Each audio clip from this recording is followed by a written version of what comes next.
పల్నాడు జిల్లా నరసరావుపేట చిలుకూరుపేట నియోజకవర్గంలో పిడుగుల రజనీ కుటుంబం చేరవీడిన బైపాస్ పనులకు శ్రీకారం చుట్టారు. లావు ప్రతిపాటి తార్ రోడ్డు నిర్మాణానికి ఎంపీ లావు, ఎమ్మెల్యే ప్రతిపాటి శంకుస్థాపన చేశారు. గొర్రెల మండి నుంచి పసుబారి వరకు బీటీ రహదారి అధికారం అడ్డం పెట్టుకుని బైపాస్ రోడ్డుని కబ్జా చేసిన వ్యక్తిగా మాజీ మంత్రి విడుదల రజనీ అన్నారు. ఆమె కుటుంబంపై పోరాడి దానిని తిరిగి సాధించుకున్న వారిగా పసుమారు గ్రామస్తులు ఎప్పటికీ ప్రత్యేకంగా నిలిచిపోతారని తెదేపా పార్లమెంటరీ పార్టీ నేత నరసరావుపేట ఎంపీ లావు కృష్ణదేవరాయలు, చిలుకూరుపేట ఎమ్మెల్యే ప్రతిపాటి పుల్లారావు తెలిపారు. జాతీయ రహదారిలోని గొర్రెల మండి వద్ద నుంచి పసుమారు వరకు తార్ రోడ్డు నిర్మాణ పనులకు వారిద్దరూ శంకుస్థాపన చేశారు. కొబ్బరికాయలు కొట్టి రహదారి నిర్మాణ పనుల శిలాఫలకం ఆవిష్కరించారు. ఈ సందర్భంగా మొదలు మాట్లాడిన ప్రతిపాటి పుల్లారావు, జాతీయ రహదారి నుంచి పసుమారు వెళ్లేందుకు ఇదొక బైపాస్ అని, దీన్ని మొన్నటి వరకు విడుదల రజనీ కుటుంబం గోడ కట్టి ప్రజలకు అసౌకర్యం కలిగిస్తే పసుమారు గ్రామస్తులు పోరాడి గోడ తొలగించి 3.2 కిలోమీటర్ల రోడ్డును వారి కబంధ హస్తాల నుంచి బయటకు తీసుకురావడం జరిగిందన్నారు.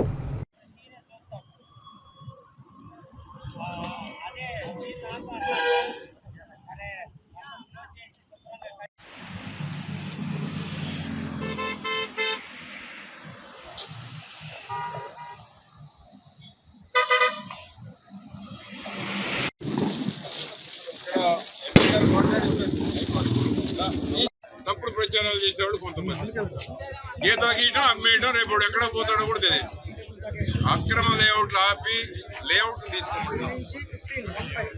అధికారిక లేఅవుట్ తీసుకుంటే మంచినీళ్ళు ఉంటాయి, రోడ్లు ఉంటాయి, లైట్లు ఉంటాయి, డ్రైన్లు ఉంటాయి. ఈ గీత గీసి అమ్ముకునే వాళ్ళు రోడ్డు కొద్ది కిందకి పెట్టుకోండి కనపడదు. రోడ్ ట్రాన్స్పోర్ట్ కి సంబంధించి, రవాణా సౌకర్యాలకు సంబంధించి సిద్దిపేట జిల్లాలో కాదు, రాష్ట్రం మొత్తం మీద ఏదైతే కోస్టల్ ఆంధ్ర ఉందో దాంట్లో ఒక కీలకమైన స్థానం చిలుకూరుపేట సంపాదించుకుంది. మీరు చూస్తూ ఉన్నారు, ఇప్పటికి కూడా అత్యధికంగా రద్దీ ఉంది ఈ హైవే మీద మొత్తం మీద. అంటే చెన్నై నుంచి ఇక్కడ దాకా చిలుకూరుపేట దగ్గర ఎక్కువగా రద్దీ ఉండే పరిస్థితి ఈరోజు మనం గమనిస్తూ ఉన్నాం. దానికి అధిగమించడానికి అని చెప్పి ఇప్పటికే బైపాస్ కూడా శాంక్షన్ అయింది. అది కూడా పనులు కూడా తొందరలో పూర్తయి ఈ సంవత్సరం అప్పుడే దాన్ని కూడా ప్రారంభించుకోవడం జరుగుతుంది. వీటితో పాటుగా కొత్తగా మరొక హైవే కూడా రావడం జరిగింది. ఏదైతే ఓడరేవు నుంచి మన పిడుగురాల దాకా, నకరికల దాకా ఓడరేవు రోడ్ నొసాపేట మీద నుంచి వెళ్తూ అది కూడా రావడం శాంక్షన్ అయింది.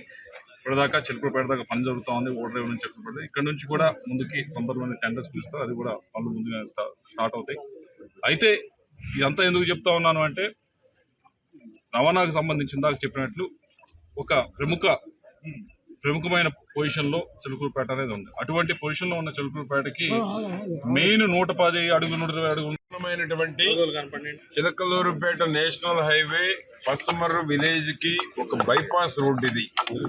దీన్ని నిన్నటి వరకు విడుదల రజనీ ఫ్యామిలీ గోడగట్టి ప్రజలకు అసౌకర్యం చేస్తే పసుమర్రు గ్రామస్తులు పోరాడి గోడను తొలగించి ఈరోజు 3.2 కిలోమీటర్ ఆ అవినీతి మంత్రి కబంధ హస్తాల నుంచి రోడ్డును బయటికి తీసుకురావడం జరిగింది. 110 అడుగుల రోడ్డు ఇది.